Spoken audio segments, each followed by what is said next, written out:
હાય, કેમ છો બધા? સ્વાગત છે મારી ચેનલ કોમલ વ્યાસ કિચનમાં. તો આજે આપણે બનાવીશું મકાઈના ભજીયા. બાફેલી મકાઈને આવી રીતે કટ કરીને એક બાઉલમાં નીકાળી દઈશું. બાઉલમાં 1 કપ બેસન, 1 કપ ચોખાના લોટથી થોડા કરકરા બનશે.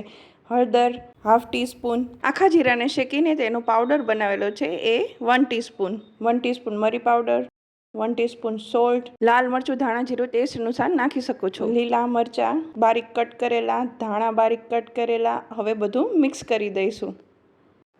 મિક્સ કરીએ ત્યારે થોડુંક પાણી એડ કરીશું જેનાથી બાઇન્ડિંગ સારું આવે છે. બેસન અને ચોખાનો લોટથી કુરકુરા બને છે.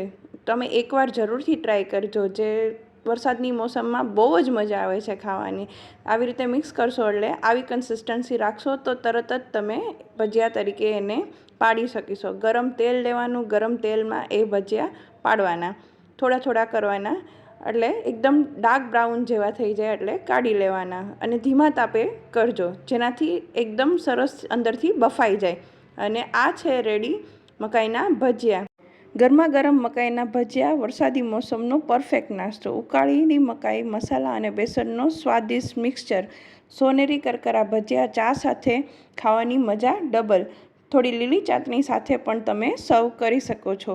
તો આવી રીતે જુઓ, તમે અંદરથી પણ જોઈ શકો છો એકદમ સરસ ફ્રાય થઈ ગયા છે. આવજો.